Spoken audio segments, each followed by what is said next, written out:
Agarwal of Sowilo Investment Managers joining us on the show. Dipan, let's come to you first, and thanks for joining us on the show. Give us a sense of just that, where Indian IT is headed, given that we have certain global factors that are not completely at rest, and the kind of exposure IT has to the US. Give us a sense of where do you think we're headed? Yeah, good morning, and thank you for having me on your show. I think that Indian IT industry is in a bit of a spot, I would say trouble. The growth rates have secularly come down. I've been tracking the industry for the last 25 years. Y2K moment was about 25 years, 26 years ago or so. And these companies have shown phenomenal growth over the past several decades. But last 3, 4 years, growth rates have come down to a trickle. They're as low as 3.5%, 4% profit growth for the top 5, 6 companies.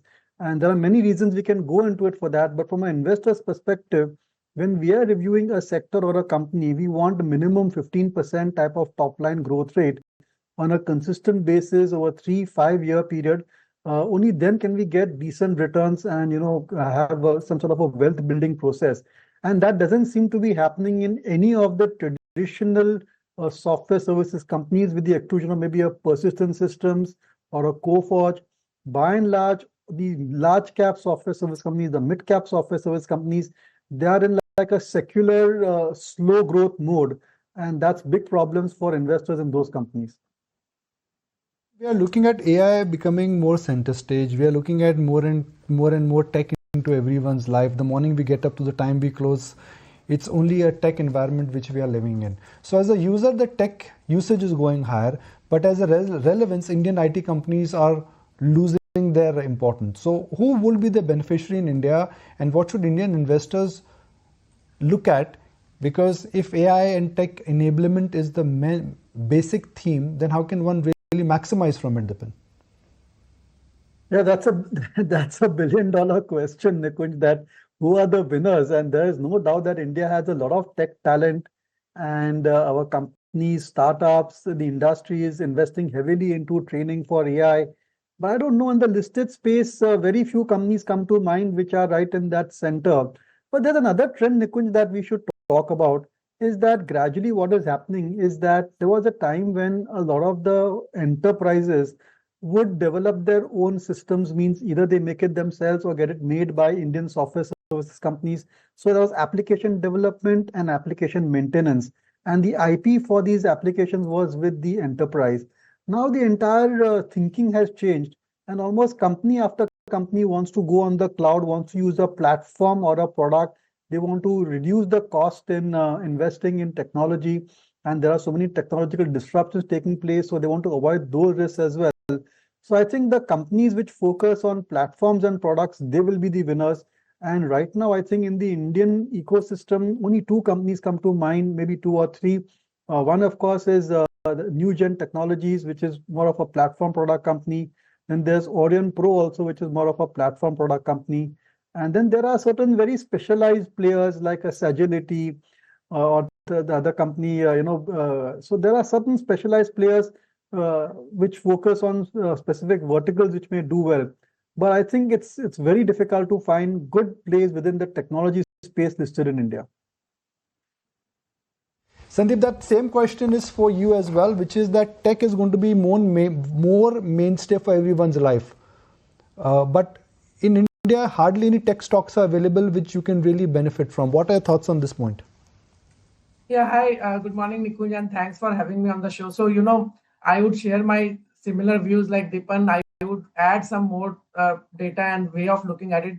But I agree that, the large caps have become 4-5% PAT growth stories. And, if you take the buyback in account, maybe 6.5% EPS growth. And that is not exciting because, the multiples are not low. So they are basically, quasi cash where you can chip in, chip out like FDs. The only difference is in FD, you get returns every month. And here, if they have not given return for 6 months, if you buy, you can get 10% immediately. So that is the way sector matured players are playing out. I also have similar experience, but Dipan has 25 years, 30 years in the same thing, tracking and all. And I am also feeling same way that, right now is the situation when the growth rates have really trickled down substantially. And I don't see honestly how they can go up, because see, the challenge is that earlier the technology cycles were like 10 to 15 years. And so what used to happen is that when new technology used to come, we used to see 18, 24 months of disruption for used to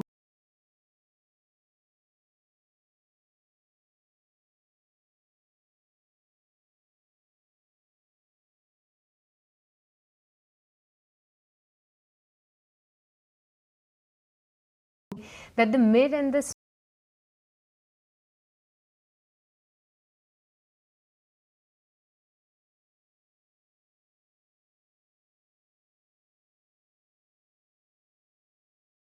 Indian IT outsourcing premium will still hold, given the fact that the sector is going into such an environment where we don't know what the discretionary spending will be like, what AI will do for the IT space. So what should investors do and how should they read onto the valuation picture? See, valuations come into play when you actually see growth. When there is no growth, what's the point of taking any further study in the company in terms of where it is trading at, what its valuations are? I mean, sure, they can get cheap from time to time. You could have solid rallies also in them. But end of the day, when you take a 2, 3, 5, 10-year view, I'm not sure, that these companies can deliver solid returns going forward. I think finally now the Indian IT company has been disrupted by these product platform companies, global companies, and also they've been disrupted by their own clients.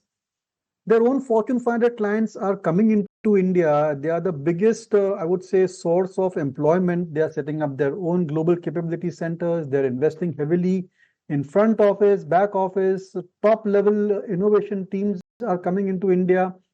So I think globally, India is still taking advantage of the massive amount of human resources available at a reasonable cost within India.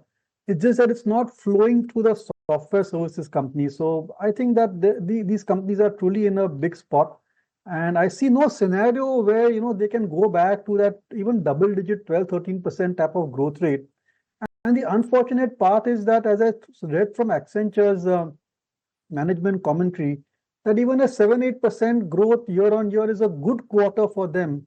So, if a 7-8% growth is a good quarter for a management of such a large company, what does it tell the investor that, I mean, investors are not going to be happy with 7-8% top line growth. So there's a mismatch of expectation of the investor versus what the managements expect that they can grow at.